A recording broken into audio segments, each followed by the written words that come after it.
keep your ear to the Spirit, because I think there's a movement out there where a lot of us we're pouring into young men that, a lot of men don't have father figures or mentors. But I think there's a move for us to lock arms and ensure that this generation, we finish strong.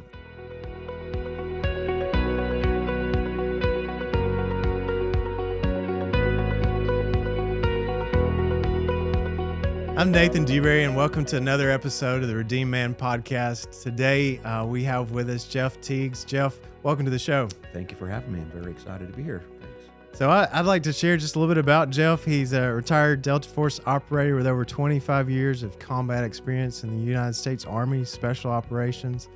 Currently serves as the president of the nonprofit organization Skull Games, which aims to prevent and disrupt trafficking in the U.S. and support those affected by that trauma.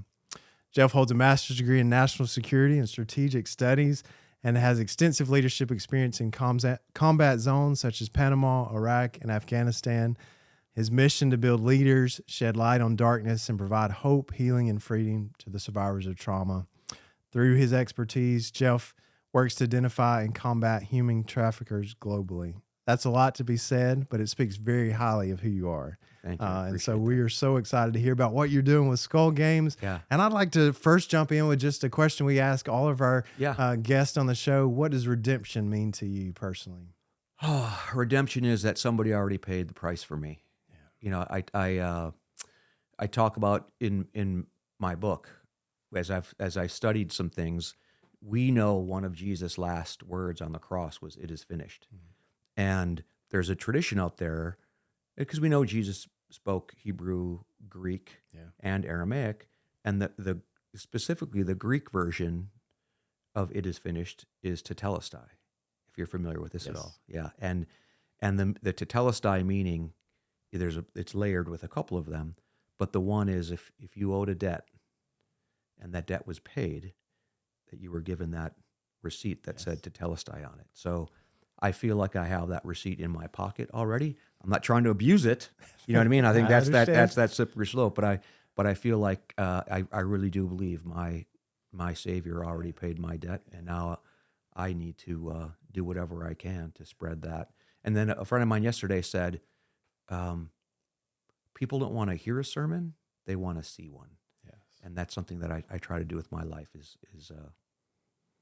speak sermons with the actions I do and the people that I surround myself with versus blabbing and blabbing. I think now more than ever, people want to see authenticity. They want to see something that's real. Yeah. There's a lot of things that we question and are not sure if it's certain or what we're seeing is really what we're getting. And so for somebody to say they're a Christ follower and it show in their life makes all the difference in the world. And yet at the same time, it is not because of that we're saved. And that is the beautiful picture of grace is that, we can have our debt removed and have the perfect record on Christ in us. And as Paul said, it's, would I ever think of abusing grace? No, what Jesus has done for me motivates me to live with passion and purity. And I think that's what you do with Skull Games and trying to live a life that makes a difference and counts for the kingdom.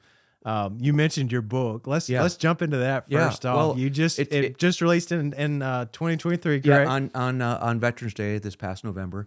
Well, and this dovetails with what it was we were talking about. The Bible is my faith tradition, but I also look at it as a history and cautionary tales and what went before us and where we go. And when you look at the disciples, barring Judas, they all finished well. They all finished strong. Now, what was asked of them, again, if you we don't know for sure, but when you go through the tradition of the 12 disciples, they all paid dearly for that walk. But the other cautionary tales that we see throughout the Bible with Saul and David and Solomon. So, I look at the Bible and I have strong confidence in the aspects of what Jesus has done, but I also recognize he's showing us and warning us, hey, this is what happens to men who get older and they get what they want and they're no longer ambitious. So that was one of the things, as I was able to look back at my life, the book really started as a digging deeper into my faith because I was able to live in Israel for a couple of years. So wow. Have you been to Israel yet? I have not. It's as we need to bring back like the bully pulpit of like, you're not a good Christian if you haven't been to Israel. Like we other faith traditions have that pilgrimage, and it's I say it somewhat tongue in cheek, but we just don't encourage people to go enough in our busy lives. It absolutely changes. It changes your faith, And there's an old monk, Bardrell Pixner, who used to say, visiting Israel was like having access to the fifth gospel, and I think that is 100% true, and then some, because you're standing on this ground, And when I was there, the first time I was there was in 2009, and that's when I first was walking some of these grounds, and people are telling me this happened here, this happened there, and I'm looking around going, there's no way it happened that way, like because understanding warfare. Very specifically, this was Elah Valley where David killed Goliath, and my guide was telling me the Philistines were lined up over here, and the Israelites were lined up over here, and that David and Goliath met in the field. That's true. You can go there. You can stand right there. But as you're reading, David kills Goliath, and the Philistines flee. They retreat. But the Bible is also very clear that they retreat back to Gath and Ekron, which is that way. So he had the troops on the wrong ridgeline, because the Bible's super specific, but but in fact it's general. Lines, right? Yeah, it says between Azekah and Sukkah on one ridgeline and the Israelites on the other. So I could see where they would make those mistakes, but a soldier wouldn't make that mistake. With the soldier's eyes, I'm seeing, look, that's just not right. And then that started me on this search of, hey, what else have I been told by folks, well-intended, right, but just doesn't really make sense, And to me, anytime you read something in the Bible that just doesn't seem to make sense, or even it's just kind of out of context, like, the on the cover of my book is 5 stones, and that was another one of those things where God clearly chronicles in the story of David that he reached down into the brook and chose 5 smooth stones, and we read that and we just go through it. But I had this period, I'm still in this period of life where I stop there and say, why is God mentioning that? Like, of all the things to mention, why does he make a point of 5 stones? It could mean nothing. It could. It could mean David was doubtful. He thought he was going to have to use 5 stones to kill Goliath. Or other traditions have talked about this in the past, and it's fun. In 2024, there is a couple thousand years of writings and history, and people have thought about this before us. And there's a tradition that Goliath had 4 brothers. So as cool as we think that David's story is, that he was a sniper, 1 shot, 1 kill of a giant, it's even cooler than that. He thought he was going to have to kill 5 giants that day. So he had the confidence of 5 stones, 5 giants. And to me, just that added bit of the story, and I don't know how much like God's playing with us. Like it's not doctrine, right? But I think He invites us along on this journey. I think He's an incredible author. Whoever you like C.S. Lewis, you like J.R.R. Tolkien, like whoever you like. He is writing an incredibly complicated and intertwining story that's anchored on certain settings. Something happens here 2, 3, 4 times, 7 times, and so that's been the search. And I was just kind of playing with that for years. And then at some point, and here's an interesting thing, I wasn't really sure where I was going to go with it. And I went to this writer's workshop, and it was a table of 6 people maybe. And I sat across from an atheist, a devout atheist. And he said, Jeff, like, I'm not going to read your book because it's just Bible stuff. He says, but if you tell me how those stories related to you, I'd be interested in that. So I owe an atheist for the way the book is today, because he made me think it through of like, yes, again, take or leave the stories. I think the Bible is like, even if you don't believe the Bible is the inspired word of God, fine. It's an incredible story. Like, it's a piece of history that you should not dismiss. With so many things, you're like, wow, that that happened? Yeah. Tent peg 3 of the 4? Yeah. I mean, and so to say nothing about all of the archaeological evidence that supports it, So he really forced me to kind of be a little bit more vulnerable too. Of, hey, these weren't just stories. These are how I leaned. These are stories that I leaned on. These are stories that helped me make decisions. These were stories that brought me comfort when I felt down, maybe gave me courage. And again, and as an older man, the cautionary tale of, I want to finish strong. I don't want to be that old guy whose eyes start to wander or start to do things I would never do as a young man, because American men do not have a great record on finishing strong. No. It's so many. I mean, it's like you said, you can get to that latter part and feel like you can coast, and there's danger when you feel like you can coast. Your book, Where Have All the Heroes Gone, correct? Yeah, Where Have All the Heroes Gone? And then the sub is A Pilgrimage Through the Bible, the Battlefield, and Back Home Again. And where can guys get it if they want to check Amazon. it out? It's on Amazon. Yep, you could get a Kindle version, an e-version, soft cover, and then the audio. I did the audio too, so if you like this beautiful voice, or if you hate this beautiful voice, it'll drive your decision making. I wanted to ask you something real quick, because in the men's ministry that you guys have, you've got a wide variety. Have you been feeling kind of a nudge from God to talk to older men about finishing strong? Has that come up with you guys? We have not necessarily talked about that, but we have talked about some older guys sharing what they've, like, having them turn around and go, how can you invest in us? And I think that gives them some of that purpose of going, hey, what are some of the things that you learned along the way? Because I think there's some guys who we could gain a lot of insight from. Yeah. And that's something we've been really kind of turning over in our mind a little bit and trying to figure out what that would look like. Keep your ear to the Spirit, because I think there's a movement out there where a lot of us we're pouring into young men that, a lot of men don't have father figures or mentors, but I think there's a move for us to lock arms and ensure that this generation, we finish strong. I visited a friend. I was up at it used to be Fort Lewis, where I guess it still is. It's Joint Base Lewis McChord. And the I Corps commander up there, his name is Xavier, and I knew Xavier, I think, when he was a major. So it's interesting, if you stay in the military and do well, like now these guys are like they're in charge, they're 3-star generals. So and it's a small community. It's a small community, So I call him X, and I brought X a book and I wrote Finish Strong, and a couple other things, and I came in and we hugged, and he said, Jeff, I really feel like God has laid on my heart that we need to talk to men about finishing strong, And I've had like 3 or 4 events like that in the past couple months, where, and you're probably a little too young, guys my age. I don't know about that. Where we're feeling that calling, because again, how hypocritical are you? Yeah. You're mentoring a young man, and then you're out having an affair or wrapped up with cheating on the stock market or something like that, So we often talk about how, sometimes the best friendships that guys have are when they served in the military or the sports teams. And how, as believers, it really shouldn't be the case. Like, I think, and yes, they were warriors, but I think you have a great picture of that with David and his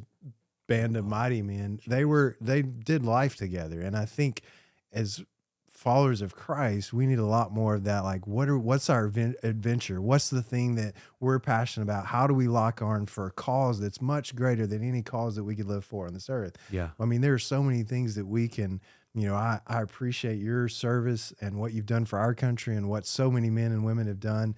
But there's something that's a kingdom that's lasting forever that we get to be a part of, that we can influence what that looks like now. Yeah. And we get to join God in that. And that's pretty exciting for me. I like the way you've said that, because we're all on these journeys, and it was a while ago now, but like believers, eternity has already started for you. Like there's not like you're already an eternal being. Like this. There's too much of like what focus on what happens after I die. Look, like it's already here. All you do is shed this husk. Like you're already an eternal being. So I like the way you said it on how you're already shaping what that eternal future looks like. And that's what I find so amazing about God too. And again, when I look at him as an author and I look at him as in participating in our story, he allows us, he asked Adam to name the animals, like zebra, platypus, those are ridiculous. You know what I mean? God, and even in the Bible where Abraham prayed to save Sodom and Gomorrah, like God changes his mind because he's in relationship with us. So believers, stop looking at like the heavenlies. This is This is it, man. Yeah. And we get started. We get to bring, I mean, he says, that your kingdom come, like we're getting to bring about God's kingdom here now. Now, is it all going to be fulfilled in our lives? No, but the eternal is coming because of what Jesus is doing in us, and we get to be a part of that. And I think some people live in that state of, well, it's kind of hopeless, so we might as well just, forget about it. It's all, all go into hell in a handbasket. And the reality of it is no, as believers, we get to be salt and light where we are right now. And that's what I love about what you guys are doing with Skull Games and how you're seeking to improve situations here and now that in a lot of people's minds seems hopeless. I mean, you look at stats and you look at, pornography and the increase of that, and just a little bit of people go, man, that's hopeless. Yeah. But in the reality of it, we have to focus on those stories. And I'm sure you have a lot of those stories that if you look at the individuals and you look at the lives that are changed, you can be super encouraged to know that was one that there was a difference made. And so many of them are so simple. One of the proudest things that we do with Skull Games is we have a survivor hunter program. So we have women that have been abused. It originally started specifically out of commercial sex trafficking, but we've learned that you don't necessarily find that out from a woman months, years into it. But they'll share a little bit of the trauma and the abuse. Right. So we've opened it up to these women that have survived sexual abuse, and just being normal. Like just seeing them, just speaking to them like they're an equal, and asking for their input. Like there are, I'll meet these women that are 30, 40 years old, and they've never in their entire lives felt like anyone ever valued them. Because even from a child, they were just devalued.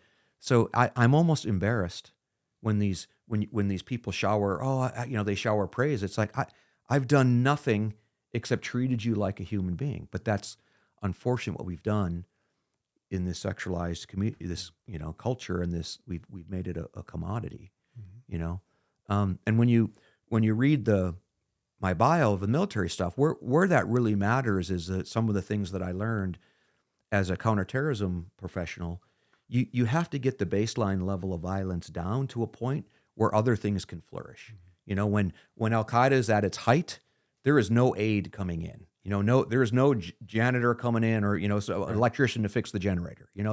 There's no rice coming to the people. You've got to bring that baseline level of violence down. And I don't think we ever understood that as a nation with both Iraq and Afghanistan. We brought that violence down, and no one showed up. No one really showed up to rebuild what was needed in those areas. But it's a lesson that I learned, and I'm hoping that there's anti-trafficking and there's counter-trafficking. Anti-trafficking is more of an awareness type of thing. Counter-trafficking is decisive action. And I think we need to make a bit more of a pivot into the counter-trafficking. And that's what Skull Games does that I think is very unique, is we try to get that predator off the playing field. So there are not enough restoration centers for women. These women are severely abused. Many of them are forcibly hooked on drugs or alcohol abuse, or however it is they're coping. Right. So there's all these places that they need to go to restore themselves. But if that trafficker's still out there, very, very hard for them to make that decision, because he quite often has a child with the victim, and he'll hold that child hostage. And even the way that they create this community, one of the reasons we call it Skull Game. I was curious. Where did the name come from? So there's a notorious pimp who used to say, "Pimping ain't a sex game; it's a skull game." And one of the things that we need to understand is pimping and trafficking are the same. They're not.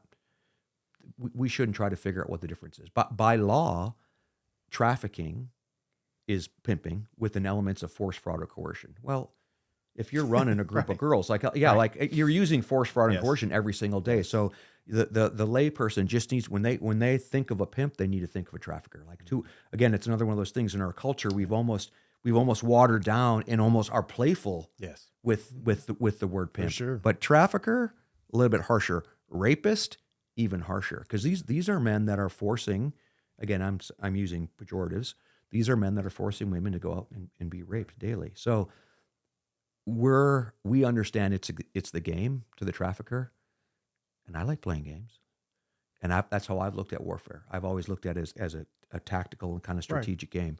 So we have to be better and we have to beat them at their own game. So if I understand the rules that they play by, we can pit them against each other, because it's exactly what they do with the victims.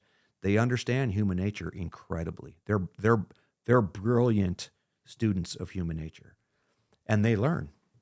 A pimp, a trafficker will learn from another, and he'll start learning when he's a little kid.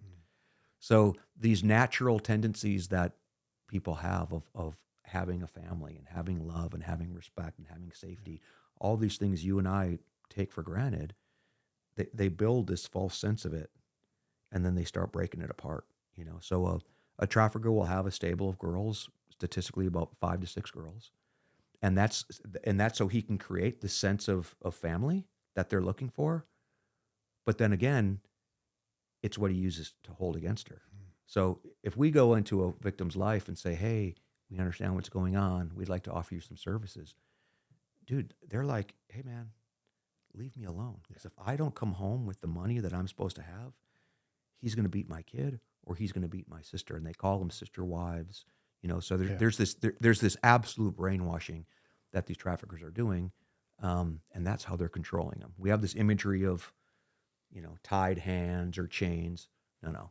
It's here, and that's not my phone. And the phone, that phone is, you might as well look at that as a giant chain, because they're tracking them, they're constantly haranguing them and telling them what to do. So we look at that phone as freedom, right? Like when we were growing up, like getting your driver's license was the big thing. Well, now a kid growing up, like getting that phone, they see that as an identity and a freedom, and that's the trick. These traffickers have taken something that we hold as freedom, and they're using it as a mechanism to just ensnare and entrap them. As you share, my heart just goes to those situations, and I begin to think about scenarios that I've seen mostly portrayed on TV, honestly. But I think about how much healing has to happen after that. Yeah. And if you can do things beforehand to stop it before it gets to that point, you're breaking that cycle and creating, honestly preventing them from going through a situation that will be traumatic for them for the rest of their life. Yeah. And so amazing work to be able to get some of these people off the streets so that we can prevent young women, young men from being in those situations. Yeah. So, yeah. I mean, so thankful for the work that you guys are doing. And I'll follow up on what you just said there too. So, I don't know how much of it is women that have come out of the life and have found Jesus gravitate to us because we have that shared bond as well. But I'm telling you, every survivor that I know that's healthy is because Jesus has filled in those cracks. There's still bruises, they still are dealing with that trauma, but he really does heal, and again, as I'm saying this, like just these women that we work with are just flashing through my mind. I just spent last week with many of them, and every single one of them, they're redeemed. They know that they're redeemed, and whatever that past is, that's what that trafficker uses against them. All of that ugliness, they just the degradation. And how do you come back from that? Well, Jesus, he heals. Yeah, that is one of the things that I think is so beautiful, because I think it's Paul that writes, like, some of you once were this way. Yeah.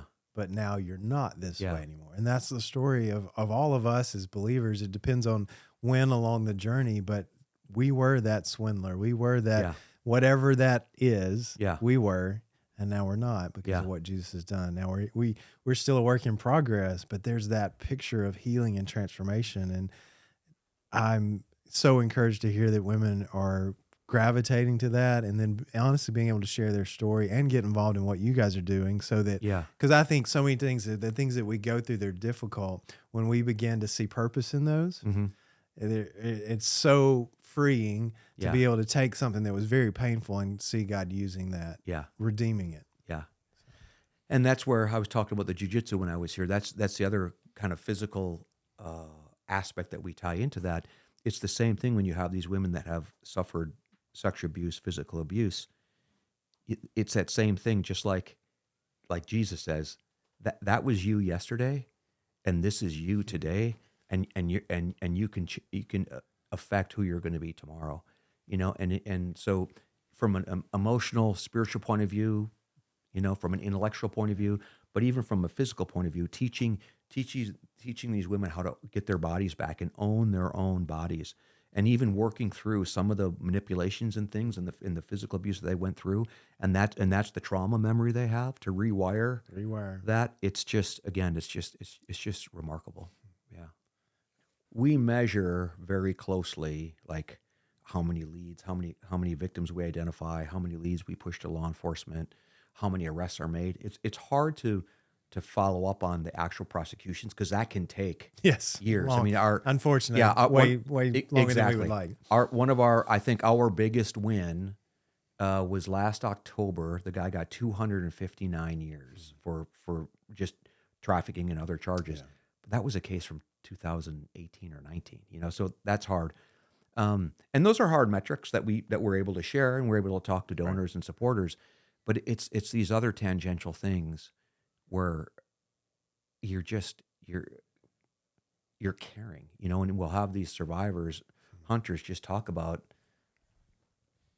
if they would have known that someone was out there looking for them, maybe they would have made a different choice at some point, and even we'll work with these women that are spot on analysts. 2-3 years later, you'll hear a story. We try to make a call out every year for people to share their testimonies if they want. And last year was the first time we had a couple men, not that they were trafficked, but their mother was or their sister was. Wow. You know what I mean? So it's like they have this drive to just do something about it. And again, that has its own healing. Like you're not sitting on your hands. You're getting in there and doing what you can to help bring in, like we were talking about earlier, help bring in that chesed to this earth, help bring in that justice, help right some of the things that went wrong a long time ago. Speaking of those ladies and kind of the processes, what are the tools that you guys use? What are because I think y'all have some different kind of lanes of your of Skull Games. What are those, and then how can somebody be involved in that? Yep. So let's say a guy or a lady's listening to this podcast and they're like, well, I'm passionate about that. What can I do? Mm-hmm. So we provide operational and analytical support to law enforcement. So what we mean by that is we will identify, interdict, and empower. Those are the three kind of pillars that we stand on. So we will identify victims that are being sold online because they're being sold under a fake name, but there's usually a photo of them because when you go to these sites where you're buying sex, you're buying these girls, you're looking at what you want, you write in what you want, etc. But there has to be a way to connect with them. So in order for law enforcement to start to reach out to these women, we're giving them that head start. They don't need to go to the escort site and just start cold. We'll figure out who is she, who's trafficking her, and then we call it a compelling story. Like what is her story? Mm-hmm. So when you do call her in, you're able to call her by her name. Not her fake name, but by her name. And you're able to say, hey, we've got somebody going to your house right now to pick up your daughter. The man that's been, your boyfriend who we are going to question, he's in custody right now. That is a whole different space. Yeah. So we identify the victims that are being sold online and who their predators are.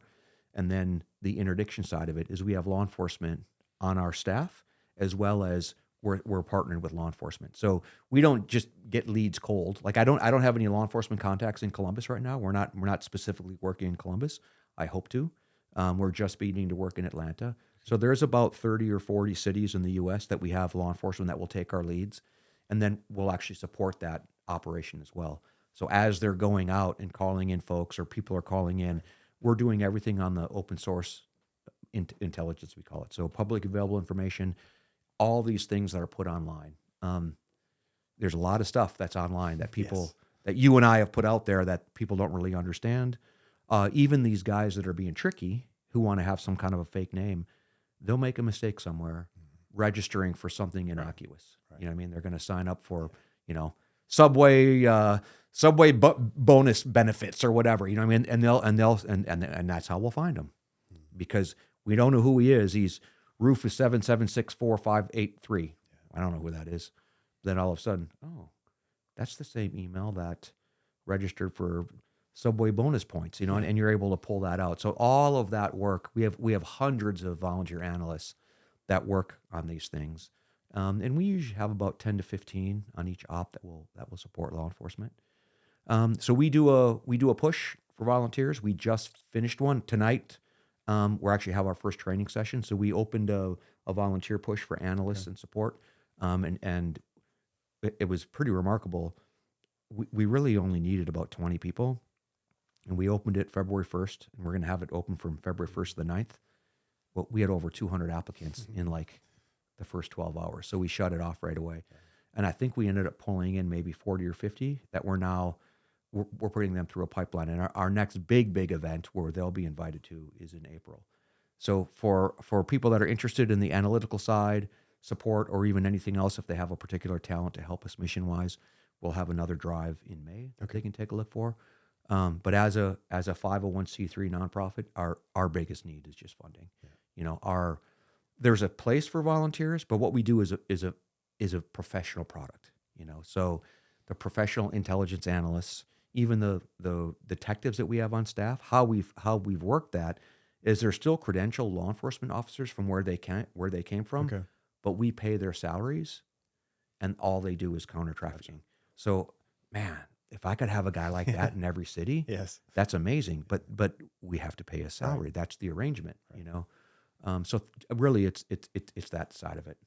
I can definitely imagine that, because I think about, what I often hear is the lack of funding, especially in the last few years of things have been tough, and then even not only the lack of funding, but then if there is the funding, then the lack of people that are even stepping into some of those positions because of some of the limitations that they're forced with, depending on the organization that they're stepping into or the city that they're involved with. So can definitely see that financial needs are probably, you could do 10 times more probably if you had the finances. Yeah, we could scale it. And that's, we operationally, man, we've got this down to a science. Now, political things do come into play. Like there will be times where a city wants to push back on it and just say, hey, I don't want to do ops right now.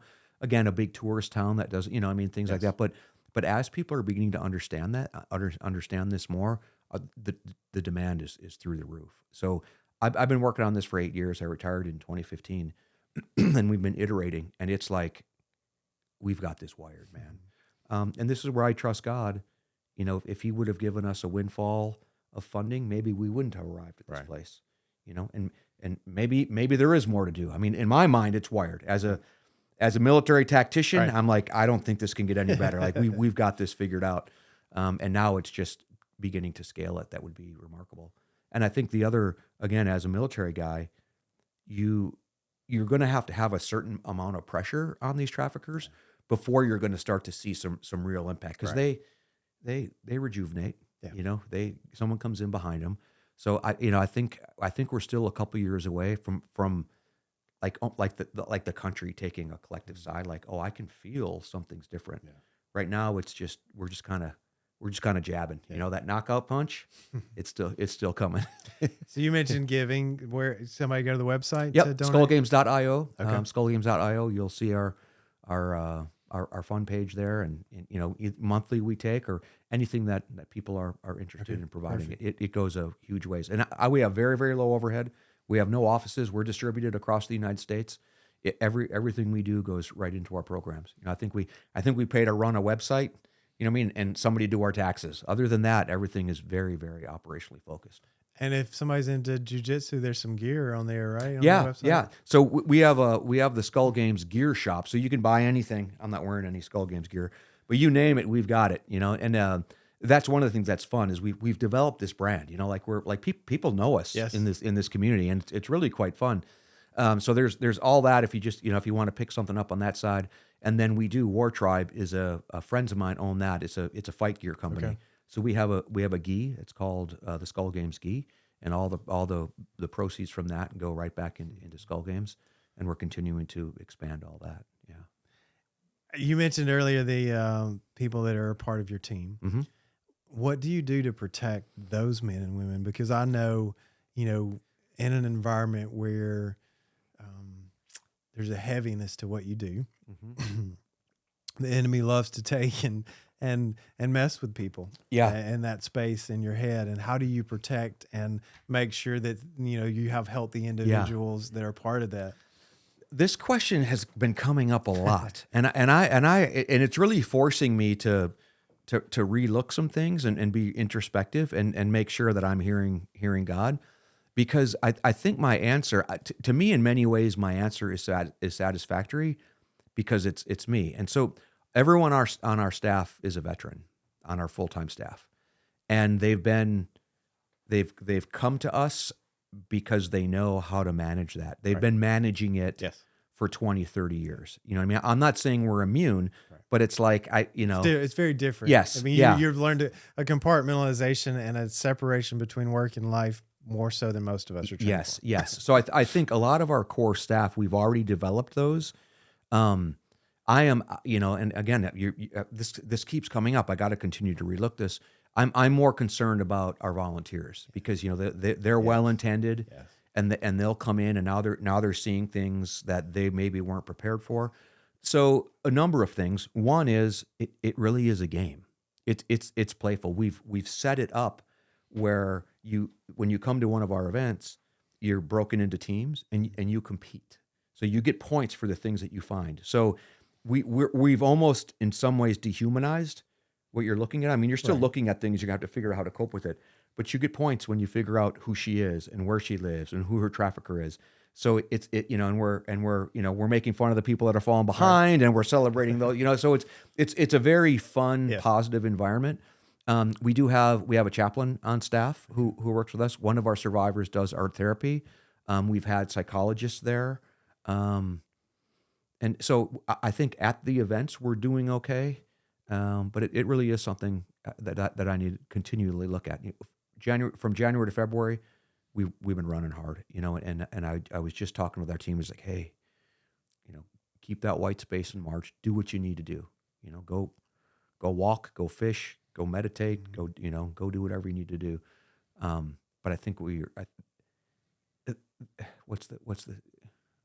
there's not enough people. Yeah. There's so much to do. So I think we can overlook that, but we definitely select folks that know how to deal with it. It's a grace. God's given a grace to you for this season, and we'll continue to pray for that grace covering as well. I mean, I think that's essential, that God would protect you guys as you do hard work. And, we often pray that for local churches, that God protecting them. It's a challenging work, and you need a grace from God to face some of those challenges. Maybe that's what God's been telling me, is just ask people to pray for that covering. Yeah, I'm going to start doing that more. When people ask, because a lot of times I go straight, I always ask for prayer, but it really is, the funding is the huge gap. So I'm going to start very specifically asking for that covering and that peace and that refreshment for the team. One of the things that really challenged me with that before I came on here with the Redeemed was working with another nonprofit, and we were talking to the Billy Graham Evangelistic Association, Samaritan's Purse, and what they do, and I was blown away by just how much everything was permeated with prayer, and just talking about how the conversations and the protection over those people, because they have a lot of people that are online having conversations with people about Christ, and that protection and that covering. And it's one of the things that really challenged me in even this ministry. How do we cover it in prayer? What does that look like? Is it something I say, or is it something we actually have made sure that it's covering us just as much as all the other work we put into? Because sometimes, I don't know if you're like me, I would imagine so, with just your background, it's easy to jump into the tactical of I've got to do this versus, all right, Lord, let me rest in you and trust in you first. So I have to consistently focus on that. But I'm going to remember that tonight too, because this is our first meeting with these new volunteers, and I can't promise you I was going to open with prayer. We almost always close with prayer, because again, someone will step up, and we're a 501, we're a non-religious institute, again, to work with law enforcement and all that. But again, this is my faith. This is my authentic, genuine faith. Like, I'm not. So I think we've had very little pushback. Like, again, you know the deal. Like, how many people don't you want don't want to be prayed for. So I'll be thinking about you tonight when we open our meeting online in prayer. Because I'm going to have to admit, we probably would have missed it in the beginning. We have a survivor named Candace who's just a firecracker, and she won't let us close without prayer. But sometimes we get started too fast. Yeah. Well, Jeff, you guys are doing some great work. What do you see on the horizon for you personally? Like, I know you're probably excited about what's happening with Skull Games, but what in your own personal life are you excited about what's ahead? Yeah. My wife and I are in a whole new season. We've been together since we were 15 years old. Wow. Quite the journey. I mean, it like we're one stump, you know what I mean? And, now my boys are branching out. My son Aaron, he has a fiance with 2 children already, so we're immediate grandparents. So I'm looking forward to that relationship, being a grandpa. My younger boy has a fiance, and they're going to start having kids. So that I love the grandpa role. It's really something. And again, I think continuing to help my wife find what she wants to do with these classes that she's doing. I'm working on a sequel with the book. I have an outline. I just need to take the time. So like the book 2 is going to be almost identical to book 1. It's just going to be all different stories, different Bible stories. I'm really digging into Adam and Eve and some of the disciples and some of these other things that I find interesting. So really looking forward to build that out. And I think another 10 years of running hard. I'm 55 now, so another 10 years of really doing this and trying to get our successors. We have again, for those people that are thinking of the donation stuff, look, we've got our successors picked out, but I might not be able to hire them, right? So we already have some of these younger men, younger women that we're mentoring, and so I think at 65, it's time for a real retirement. My wife and I definitely want to get to a position where we're blending our life in Israel. I love it so much, so I'd like to. That's the last dream I have is having a situation in life where we're able to go back to Israel maybe 3-4 months out of the year and live there and experience it and bring people and share the things that we're doing and see Skull Games continue to grow. And I'll always be involved in it. But yeah, real retirement one of these days. My dad, I think, one of the things that you mentioned is that not making sure that when you get to a place in life that you don't slow down too much and the enemy take you out. Yeah. And I think, it may look different in latter years, but there's still that purpose. And that's what I hear from you, and even bringing people to Israel and continue with Skull Games is how can I sow into the things that are going to outlast me? Yeah. And continue to make that impact. And I'm so thankful for what you're doing with this specific entity with Skull Games. I'm excited about your book. I hope that you guys, if you're listening, definitely go order it, check it out, support Jeff, support what he's doing. Definitely want to make that. I'm looking forward to reading it myself. I love reading, so definitely be jumping into it. But thank you so much for coming on our show today. My pleasure. We hope that we can connect some guys to your ministry and what you're doing, and just thank you for fighting for those that often are overlooked or those who cannot defend themselves. We should be defenders of those who can't defend themselves as men. And so thank you for what you're doing. Thank you for having me. Appreciate it. Great to have you on the show. Thanks, man. God bless. God bless you.